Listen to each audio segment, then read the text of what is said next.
নমস্কাৰ, good evening. ছায়েন্সৰ আজি 20 নম্বৰ ক্লাছটোলৈ সকলোকে স্বাগতম জনাইছোঁ। ছায়েন্সৰ আৰু কেইটামান চেপ্টাৰ আছে, যিহেতু আমি ক্লাছ 8ৰ চেপ্টাৰখিনি শেষ কৰিলোঁ। এতিয়া ক্লাছ 7ৰ চেপ্টাৰখিনি চাই আছোঁ। আজি একেলগে 3টা চেপ্টাৰ লৈ আহিছোঁ। মই আপোনালোকে জানে, যিহেতু APSC গেট 4 পৰীক্ষা 4 জানুৱাৰীত পৰীক্ষাৰ কাৰণে আৰু বেছি দিন নাই। ছায়েন্সৰ পৰা 10 নম্বৰ আহিব আৰু আমি ক্লাছ 6ৰ পৰা 8লৈকে গোটেইখিনি চিলেবাছ আমি কমপ্লিট কৰিব লাগিব, গোটেইখিনি চেপ্টাৰ কমপ্লিট কৰিব লাগিব। গতিকে আমি অলৰেডি 3টা চেপ্টাৰ চাইছিলোঁ। আজি আপোনাৰ 20 নম্বৰ ক্লাছ, আজি আৰু 3টা চেপ্টাৰ চাম। ক্লাছটো শেষলৈকে কৰিব। যদি ভাল পায় কমেণ্টত জনাব আপোনালোকে APSC গেট 4 ক্লাছখিনি কৰি কিমান উপকৃত হৈছে। আপোনালোকে জানে, বেলেগৰ পৰা ক্লাছ কৰিব লাগিলে আপোনালোকে 2000-3000 টকা আপোনালোকে দিব লাগিব ক্লাছৰ নামত। কিন্তু বিশ্বাসী বন্ধুৰ আজিলৈকে আপোনালোকৰ পৰা ক্লাছৰ নামত 1 টকাও লোৱা নাই। যিখিনি লৈছোঁ আমি মেটেৰিয়েলৰ নামত লৈছোঁ, কিন্তু ন্যূনতম এটা ধনৰাশি। চ' যিসকলে আমাৰ ক্লাছবোৰ কৰি উপকৃত হৈছে তেওঁলোকক আমি ধন্যবাদ জ্ঞাপন কৰিছোঁ, আৰু যিসকলে হোৱা নাই বুলি ভাবিছে কমেণ্টত জনাব। আমি নিশ্চয় আগলৈ আমি চেষ্টা কৰিম। আমাৰ যদি কিবা ভুল ভ্ৰান্তি হৈছে আমি শুধৰাবলৈ চেষ্টা কৰিম। চ' প্ৰথমটো কুৱেশ্যন আমি আজি লৈ আহিছোঁ আপোনালোকৰ বাবে। হিট, এই চেপ্টাৰটোৰ পৰা যিখিনি কুৱেশ্যন আছে বহুত ইম্পৰ্টেণ্ট। 1ৰ পৰা 17টা কুৱেশ্যন মই লৈছোঁ হিট নামৰ চেপ্টাৰটোৰ পৰা বা তাপ। প্ৰথমটো কুৱেশ্যন আপোনালোকৰ স্ক্ৰীনত আছে। প্ৰথমটো কুৱেশ্যন হৈছে, তাপ কিহৰ এক ৰূপ? Heat is a form of, ছায়েন্সৰ কুৱেশ্যন মন দিব। পদাৰ্থ, শক্তি, বল, পোহৰ। তাপ কি বাৰু? তাপ কিহৰ এটা ৰূপ? আমি যদি চাওঁ, তাপ এটা এনাৰ্জি, শক্তি। হিট হৈছে এক প্ৰকাৰ শক্তিৰ এটা ৰূপ। ঠিক আছে, নেক্সট কুৱেশ্যনটোলৈ আহিছোঁ। SI unit of heat. যদি তোমালোকক সোধা হয় তাপৰ SI একক কি? SI এককটো সুধিবই। তোমালোকৰ বিভিন্ন ধৰণৰ SI একক আহে ছায়েন্সৰ, মই অলৰেডি ডিছকাছ কৰিছোঁ প্ৰতিটো চেপ্টাৰতে। ঠিক আছে, চ' যদি তোমালোকে চোৱা তাপৰ SI একক হৈছে, তোমালোকে মনত ৰাখিবা দেই, তাপৰ SI একক হৈছে কি? অপশ্যন বি, জুল। জুলটো তাপৰ SI একক হয় নেকি? কমেণ্ট কৰিবা। নেক্সট আহিছোঁ, হিট ফ্ল' ফ্ৰম। তাপ প্ৰবাহিত হয় কিহৰ দ্বাৰা? Cold to hot, hot to cold. তাপ সদায় ঠাণ্ডাৰ পৰা গৰমলৈ প্ৰবাহিত নহয়। হট টু কল্ড, গৰমৰ পৰা ঠাণ্ডালৈ। ঠিক আছে, গৰমৰ পৰা ঠাণ্ডালৈ প্ৰবাহিত হয়। নেক্সট আহিছোঁ, ডিভাইচ টু মেজাৰ টেম্পাৰেচাৰ। আমি তাপমাত্ৰা জুখিবলৈ কি ব্যৱহাৰ কৰোঁ? থাৰ্মোমিটাৰ। থাৰ্মোমিটাৰ আমি কি ব্যৱহাৰ কৰোঁ? তাপমাত্ৰা জুখিবলৈ, হয়নে? নেক্সট আহিছোঁ, ক্লিনিকেল থাৰ্মোমিটাৰ। ক্লিনিকেল থাৰ্মোমিটাৰে কি জোখা হয়? ক্লিনিকেল থাৰ্মোমিটাৰ মেজাৰ, গতিকে পাইছা, room temperature, body temperature, water temperature, air pressure. গতিকে আমি যদি চাওঁ ক্লিনিকেল থাৰ্মোমিটাৰ সহায়ত কি জোখা হয়, যদি তোমালোক সোধা হয় কি হ'ব এনচাৰটো? Body temperature, correct answer. Body temperature জোখা হয়। নেক্সট আহিছোঁ, নৰ্মেল হিউমেন বডি টেম্পাৰেচাৰ। মানুহৰ শৰীৰৰ সাধাৰণ তাপমাত্ৰা কিমান? আমাৰ মানুহৰ শৰীৰৰ স্বাভাৱিক তাপমাত্ৰা হৈছে 37 ডিগ্ৰী চেলচিয়াছ, আৰু ফাৰেনহাইটত সুধিলে 98.6 ডিগ্ৰী ফাৰেনহাইট। মনত ৰাখিবা। নেক্সট আহিছোঁ, বেষ্ট কণ্ডাক্টৰ অফ হিট। তাপৰ ভাল পৰিবাহী কোনটো? তাপৰ ভাল পৰিবাহী হৈছে তোমাৰ ইয়াৰে ভিতৰত, অপশ্যনত থকাৰ ভিতৰত উড, প্লাষ্টিক, ৰাবাৰ, লোহা। লোহা হৈছে, আইৰণ হৈছে তাপৰ ভাল পৰিবাহী। পুৰ কণ্ডাক্টৰ অফ হিট। তাপৰ অপৰিবাহী কোনটো? তাপৰ অপৰিবাহীটো হৈছে কাঠ। কাঠটো হৈছে তাপৰ অপৰিবাহী। অ'কে, নেক্সট আহিছোঁ, transfer of heat by direct contact. গতিকে কাৰেক্ট এনচাৰ কি হ'ব পাৰে? ডাইৰেক্ট কণ্টেক্টত হিট ট্ৰেন্সফাৰ হোৱা, স্থানান্তৰ হোৱা কেনেকৈ হয়? কাৰেক্ট এনচাৰটো হৈছে তোমাৰ কণ্ডাকশ্যনৰ ফলত। Transfer of heat in liquid. তৰলত তাপ স্থানান্তৰ হয় কেনেকৈ? সংবহন বা কনভেকশ্যনৰ ফলত। ঠিক আছে, হিট ফ্ৰম ছান ৰিচ আৰ্থ বাই। সূৰ্যৰ তাপ পৃথিৱীলৈ আহে কিহেৰে? ৰেডিয়েশ্যনেৰে, বিকিৰণেৰে সূৰ্যৰ তাপ পৃথিৱীলৈ আহে।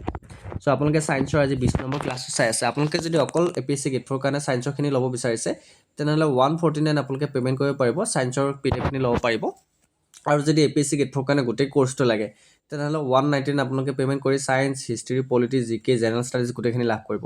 গতিকে আপোনালোকৰ লাভ হ'ব 199 পেকেজটো ল'লে। তাৰ উপৰিও যদি কিছুমানক যদি অকল ছায়েন্সৰখিনি লাগে বা অকল ছ'চিয়েল ছায়েন্সৰখিনি লাগে, তেনেহ'লে 149 পে'মেণ্ট কৰিলে পাই যাবা। চ' এই নাম্বাৰটো আমাৰ পে'মেণ্ট কৰিব লাগিব। এইটো মোৰ নাম্বাৰ 8638686390। এইটো নাম্বাৰত পে'মেণ্ট কৰি হোৱাটছআপত স্ক্ৰীনশ্বট দি দিবা। চ' যিসকলে আমাৰ ক্লাছখিনি কৰিছা, তোমালোকে যদি অলৰেডি PDFখিনি লৈছা ভালকৈ পঢ়িবা, আৰু যদি লোৱা নাই তোমালোকে লৈ কেনে পৰীক্ষাৰ আগত তোমালোকে ভালকৈ চাবা, তোমালোকে কোনটো পেকেজ লাগে সেই হিচাপত তোমালোকে পে'মেণ্ট কৰিব 199 লাগে নে 149 লাগে সেই হিচাপত তোমালোকে পে'মেণ্ট কৰি হোৱাটছএপত স্ক্ৰীনশ্বট দি দিবা ঠিক আছে চ' আজি 3টা চেপ্টাৰ লৈ আহিছোঁ ছায়েন্সৰ মন দিবা নেক্সট কুৱেশ্যনটোলৈ আহিছোঁ ইউনিট অফ টেম্পাৰেচাৰ তাপমাত্ৰা একক কি তাপমাত্ৰা একক অলপ আগতে পাইছিলোঁ কেলভিন কেলভিন হৈছে তাপমাত্ৰা একক ঠিক আছে টেম্পাৰেচাৰ একক হৈছে kelvin land breeze blows at স্থলবায়ু বয় ক'ত বয় ৰাতি ৰাতি স্থলবায়ু বয় ঠিক আছে চি ব্ৰিজ ব্লাউজ সাগৰীয় বায়ু বয় কেতিয়া সাগৰীয় বায়ু বয় তোমাৰ দিনত দিনত সাগৰীয় বায়ু বয় গাঢ় ৰঙৰ কাপোৰ শোষণ কৰে কিহে শোষণ কৰে ডাৰ্ক ক্লথ এবজৰ্ভ গাঢ় ৰঙৰ কাপোৰ মোৰ হিট গতিকে অধিক হিট শোষণ কৰে সেইকাৰণে বেছি ডাঠ কাপোৰ পিন্ধিব নালাগে পাতল কাপোৰ পিন্ধিব লাগে পাতল ৰঙৰ নেক্সট চাইছোঁ হালধীয়া ৰঙৰ কাপোৰে কি কৰে লাইট কালাৰ ক্লথ ৰিফ্লেক্টেড হালধীয়া ৰঙৰ কাপোৰে তাপ প্ৰতিফলিত কৰে হিট ঠিক আছে তাপমাত্ৰাই কি দেখুৱায় টেম্পাৰেচাৰ চ' তাপমাত্ৰা সদায় গৰমতা দেখুৱায় বা হটনেছ দেখুৱায় নেক্সট আহিছোঁ এচিড আৰু এই চেপ্টাৰটোৰ পৰা কেইটামান কুৱেশ্যন লৈ আহিছোঁ মন দিবা এচিড বেছ এণ্ড চল্টৰ ওপৰত এই চেপ্টাৰটোৰ কুৱেশ্যনখিনি বহুত ইম্পৰ্টেণ্ট প্ৰথম চেপ্টাৰটো আমি কমপ্লিট কৰিলোঁ অতি কম কুৱেশ্যন লৈ আহিছিলোঁ বেছি ইম্পৰ্টেণ্ট কুৱেশ্যন নাই এচিড আৰু অম্লবোৰ কি বাৰু চ'ৰ ঠিক আছে এচিড আৰু চ'ৰ অপশ্যন চি হ'ব কাৰেক্ট এনচাৰ চ'ৰ নহয় দেই চ'ৰ বেষ্ট টেষ্ট খাৰৰ স্বাদ কেনেকুৱা হয় খাৰৰ স্বাদ সদায় তিতা হয় বিটাৰ তিতা হয় ঠিক আছে নেক্সট আহিছোঁ এচিড টাৰ্ণছ ব্লু লিটমাছ গতিকে এচিডে নীলা লিটমাছক কি কৰে এইটো আমি ক্লাছ 8ত পাইছিলোঁ 7ত পাইছোঁ এচিডে নীলা লিটমাছ কাগজক ৰঙা কৰে ঠিক আছে এচিডে নীলা লিটমাছ কাগজক কি কৰে ৰঙা কৰে খাৰে ৰঙা লিটমাছক কি কৰে বেষ্ট টাৰ্ণছ ৰেড লিটমাছ খাৰে ৰঙা লিটমাছক তোমাৰ নীলা কৰে গুড পাৰিবা নেক্সট আহিছোঁ নেমু টেঙাত থকা এচিডবিধৰ নাম কি কমন এচিড ইন লেমন আমি নেমু টেঙাত কি এচিড পাওঁ নেমু টেঙাত আমি কি এচিড পাওঁ চাইট্ৰিক এচিড পাওঁ কাৰেক্ট নেমু টেঙাত আমি চাইট্ৰিক এচিড পাওঁ নেক্সট আহিছোঁ এচিড ইন কাৰ্ড দৈত থকা এচিডবিধৰ নাম কি দৈত আমি কি এচিড পাওঁ দৈত আমি লেক্টিক এচিড পাওঁ কাৰেক্ট দৈত আমি কি এচিড পাওঁ লেক্টিক এচিড পাওঁ ভিনেগাৰ কণ্টেণ্ট ভিনেগাৰত কি থাকে ভিনেগাৰত কি এচিড থাকে ভিনেগাৰত এচিডিক এচিড থাকে কাৰেক্ট ভিনেগাৰত কি এচিড থাকে এচিডিক এচিড থাকে নেক্সট আহিছোঁ বেষ্ট ইউজ ইন শ্বপ চাবোনত ব্যৱহৃত কৰা খাৰবিধৰ নাম কি চাবোনত কি ব্যৱহাৰ কৰা হয় ছ'ডিয়াম হাইড্ৰক্সাইড ব্যৱহাৰ কৰা হয় NaOH বহুত ইম্পৰ্টেণ্ট নেক্সট আহিছোঁ বেকিং ছ'ডাত কি ব্যৱহাৰ কৰা হয় বেকিং ছ'ডাত তোমাৰ চল্ট বা নিমখ ব্যৱহাৰ কৰা হয় কমন চল্ট ফৰ্মুলা গতিকে সাধাৰণ নিমখৰ সূত্ৰটো কি সাধাৰণ নিমখৰ সূত্ৰটো হৈছে NaCl যাক আমি ছ'ডিয়াম ক্লৰাইড বুলি কোৱা হয় নেক্সট আহিছোঁ অম্ল সাৰ পৰীক্ষাৰ বস্তুটো কোনটো substance use to test acid বেছ গতিকে এচিড আৰু সাৰ পৰীক্ষা কৰা বস্তুটো হৈছে ইণ্ডিকেটৰ বা সূচক ঠিক আছে নেক্সট আহিছোঁ নেচাৰেল ইণ্ডিকেটৰ প্ৰাকৃতিক সূচক কোনটো ইয়াৰ ভিতৰত প্ৰাকৃতিক সূচক হৈছে টাৰ্মেৰিক বা হালধি হৈছে প্ৰাকৃতিক সূচক ঠিক আছে নেক্সট আহিছোঁ বেছ অন টুথপেষ্ট আমাৰ টুথপেষ্ট যে আমি ব্যৱহাৰ কৰোঁ টুথপেষ্টত থকা খাৰবিধৰ নাম কি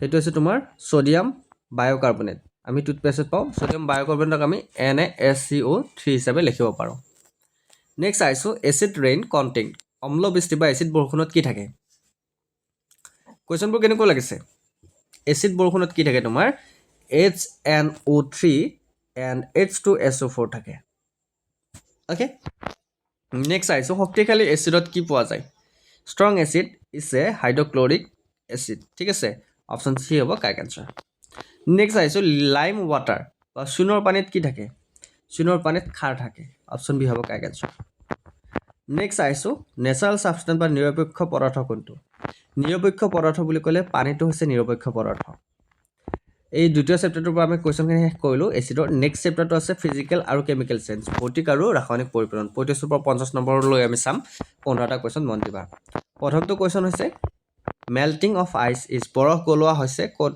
গলোৱা হৈছে ফিজিকেলত ঠিক আছে ভৌতিকভাৱে বৰফ গলোৱা হৈছে ৰাষ্টিং অফ আইৰণ লোহা মামৰে ধৰা কিহৰ কাৰণে মামৰে ধৰে কেমিকেলৰ কাৰণে ঠিক আছে rusting of iron is chemical next আহিছোঁ ফিজিকেল চেঞ্জ ইজ ভৌতিক পৰিৱৰ্তন কি বুলি কোৱা হয় ৰিভাৰ্জেবল বা ওলোটাই কৰিব পৰা পৰিৱৰ্তন বুলি কোৱা হয় কেমিকেল চেঞ্জ ফৰ্ম ৰাসায়নিক পৰিৱৰ্তন কি বুলি কোৱা হয় নিউ ছাবষ্টেঞ্চ বা নতুন পদাৰ্থ